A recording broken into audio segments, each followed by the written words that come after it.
Hello friends, good morning. आइए आपका अपना चैनल ज्ञानोदय में आपका स्वागत है। आज हम बात करने जा रहे हैं आर्द्र भूमियों का संरक्षण से संबंधित।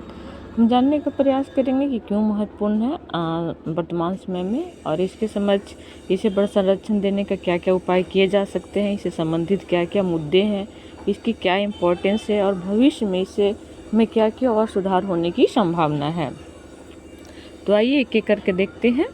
हाल ही में पर्यावरण, वन और जलवायु परिवर्तन मंत्री भूपेंद्र यादव द्वारा प्रदान की गई जानकारी के अनुसार भारत की 5 नई आर्द्र भूमियों को अंतर्राष्ट्रीय महत्व की आर्द्र भूमियों या रामसर साइट के रूप में मान्यता दी गई है। इसके साथ ही देश में रामसर साइट की संख्या बढ़कर 80 हो गई।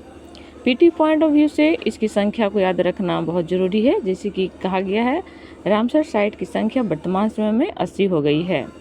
5 नए शामिल किए गए रामसर स्थलों में कर्नाटक के 3 तथा तमिलनाडु की 2 आर्द्र भूमियाँ शामिल है। कर्नाटक से समुद्र अगनाशिनी मुहाना, कर्नाटक से अंकसमुद्र पक्षी संरक्षण रिजर्व और अंगनाशिनी मुहाना और मगधी कोरे संरक्षण रिजर्व को शामिल किया गया है। तो ही तमिलनाडु से कराईवेटी पक्षी अभ्यारण्य और लॉन्गवुड सोलर रिजर्व 1 को शामिल किया गया है। एक बार फिर से नामों को सुन लेंगे कि कर्नाटक से अंक समुद्र पक्षी रिजर्व, अगनाशिनी मुहाना और मागधी केरे संरक्षण रिजर्व को, जबकि तमिलनाडु से कराईवेटी पक्षी अभ्यारण्य और लॉन्गवुड सोलर रिजर्व 1 को शामिल किया गया है। आर्द्र भूमि, अब बात आता है कि आर्द्र भूमि कहते किसे हैं। तो आर्द्र भूमि एक ऐसी भूमि क्षेत्र है जो अस्थायी रूप से या मौसमी रूप से पानी से संतृप्त होता है और इसमें एक विशिष्ट स्थलीय और जलीय पारिस्थितिकी प्रणालियों की विशेषता पाई जाती है। अब हम बात करेंगे कि आर्द्र भूमियों का क्या इंपॉर्टेंस है। तो एक एक करके पहले देख लेते हैं, फिर हम उसे डिस्क्राइब कर देंगे। पहला है बाढ़ नियंत्रण, मृदा अपरदन पर नियंत्रण, पानी की गुणवत्ता बनाए रखना, जैव विविधता को बढ़ावा देना, कार्बन सिंक और भूजल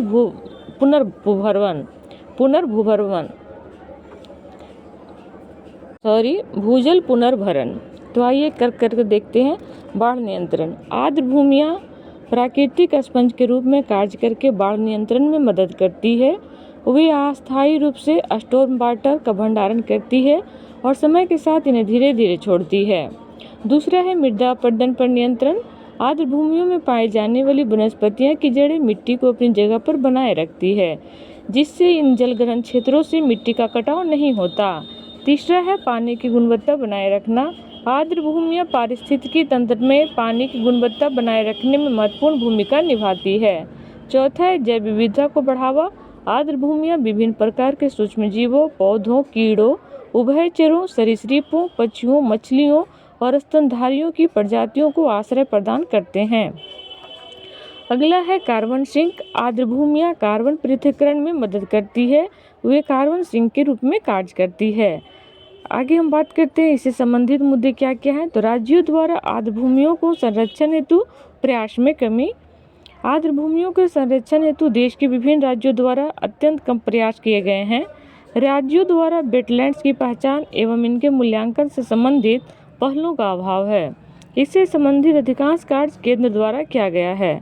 दूसरा, संकीर्ण फोकस। भारत में आर्द्र भूमियों को संरक्षण से संबंधित अधिकांश प्रयास अधिसूचित रामसर स्थलों पर केंद्रित है। इसके कारण कई अन्य महत्वपूर्ण आर्द्र भूमियाँ जो उस सूची में शामिल नहीं है उपेक्षित रह जाती है, जो पारिस्थितिकी तंत्र एवं पर्यावरण के लिए समान रूप से महत्वपूर्ण है। तीसरा है सामुदायिक भागीदारी का अभाव।